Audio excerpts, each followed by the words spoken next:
महादेव कहते हैं कि चाहे कोई अपना कितना भी अपना हो, मगर सबसे पहले वो अपना ही फायदा देखता है।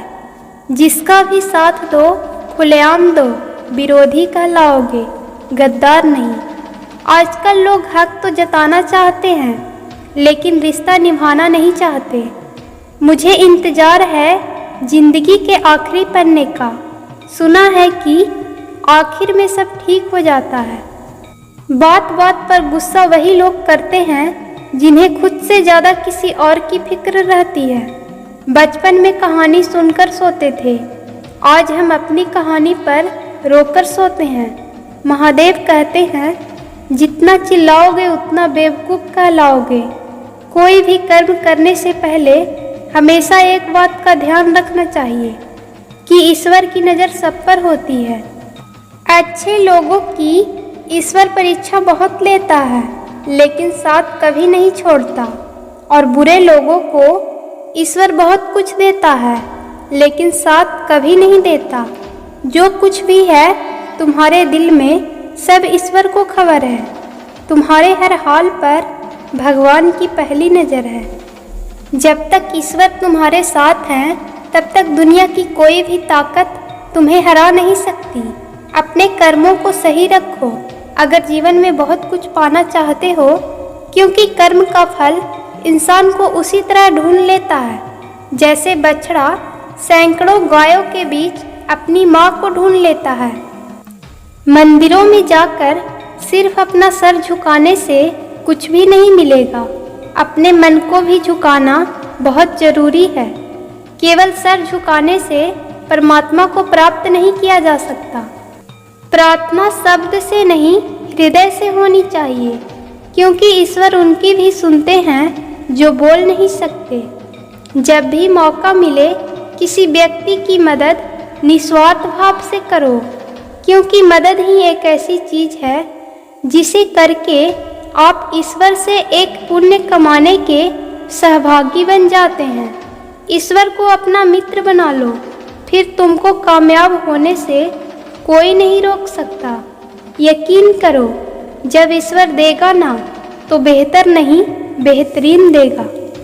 हमेशा ईश्वर पर यकीन रखिए, क्योंकि ईश्वर बगैर दूसरा दरवाज़ा खोले पहला दरवाज़ा बंद नहीं करते।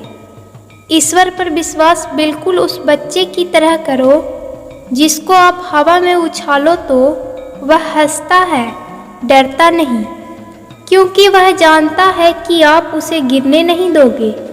महादेव कहते हैं कि संतुष्ट मन इस दुनिया का सबसे बड़ा धन है। पैसा कमाना आसान है, परंतु संतुष्टि कमाना बहुत मुश्किल है। जिस व्यक्ति को आपकी कद्र नहीं, उसके साथ खड़े रहने से अच्छा है कि आप अकेले खड़े रहें। कल की फिक्र मत करो, जैसे भगवान ने आज तक संभाला है वो आगे भी संभाल लेगा। अपनी तरफ से पूरी कोशिश करो, बाकी भगवान को करने दो। ईश्वर के सामने जो झुकता है वह सबको अच्छा लगता है, लेकिन जो सबके सामने झुकता है वो ईश्वर को अच्छा लगता है। यहाँ झुकने का मतलब विनम्र होने से है। ईश्वर पर आप तभी विश्वास कर सकते हैं जब आपको खुद पर विश्वास हो, क्योंकि ईश्वर बाहर नहीं हमारे अंदर ही है। जब ठोकर खाकर भी ना गिरो तो समझ लेना कि ईश्वर ने तुम्हारा हाथ पकड़ कर रखा है। ईश्वर का जवाब भले ही देर से मिलता है, लेकिन लाजवाब मिलता है। ईश्वर उनसे बातें करते हैं जो उन्हें सुनना चाहते हैं, और उनकी सुनते हैं जो उनकी प्रार्थना करते हैं। ये दुनिया आपकी उम्मीद तोड़ सकती है, लेकिन इस दुनिया को बनाने वाला ईश्वर नहीं। ईश्वर की न्याय की चक्की धीमी जरूर चलती है, लेकिन पिसती बहुत बारीक है। जब हम अपनी देखभाल ईश्वर के हाथों में सौंप देते हैं, तो ईश्वर अपना सुकून हमारे हृदय को प्रदान करते हैं। यदि आपके पास सिर्फ ईश्वर है, तो आपके पास वो सब है जो आपको चाहिए। ईश्वर हमारी परीक्षा लेते हैं, और वही हमें उसमें पास होने की शक्ति भी देते हैं। महादेव कहते हैं कि अगर कोई अपने मन को शांत करना और चुप रहना सीख ले तो यह दुनिया उसके पीछे पागलों की तरह दौड़ेगी, क्योंकि इस दुनिया के लोग पैसे से हर चीज़ खरीद सकते हैं, परंतु एक शांत मन नहीं। ये शांत मन ध्यान करने से आता है। बस चुपचाप आंखें बंद करो और अपनी आती जाती सांसों पर ध्यान दो। कोई विचार आए तो उस पर कोई प्रतिक्रिया मत दो। इस अभ्यास को कुछ दिनों करने के बाद खुद देख लेना कि तुम्हारे अंदर क्या गजब की ऊर्जा का सृजन हुआ है, और जिन लोगों से भी आप मिलोगे वो आपके चेहरे का तेज और शांत मन के दीवाने हो जाएंगे। फिर आप जो भी काम करेंगे उसमें परमात्मा की ऊर्जा आपका साथ देगी। जो कुछ है तेरे दिल में सब कुछ उसे खबर है। बंदे तेरे हर हाल पर भगवान की नज़र है। ईश्वर वह नहीं देता जो आपको अच्छा लगता है, बल्कि वही देता है जो आपके लिए अच्छा होता है। भगवान न दिखाई देने वाला माता पिता है और माता पिता दिखाई देने वाले भगवान हैं। किसी से भी कभी भी घृणा मत करना और कभी भी किसी को अपने से छोटा मत समझना, क्योंकि सभी इंसानों की एक जैसी शारीरिक रचना इस बात का प्रमाण है कि हम सब एक ही ईश्वर के संतान हैं।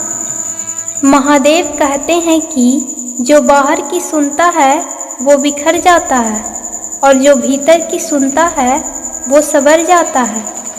ईश्वर हर रूप में तुम्हारी मदद करने आता है, लेकिन हाँ, उनको ढूंढना मत, सिर्फ पहचानना।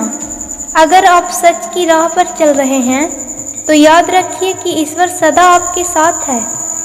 इस जीवन में ईश्वर के अलावा कुछ भी हमारे पास में सदैव रहने वाला नहीं है।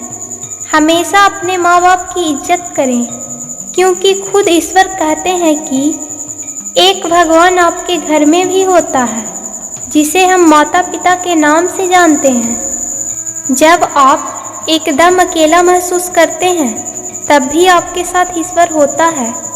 ईश्वर का अनुभव आप तभी कर सकते हैं जब आप भीड़ से हटकर अकेले हो जाओ।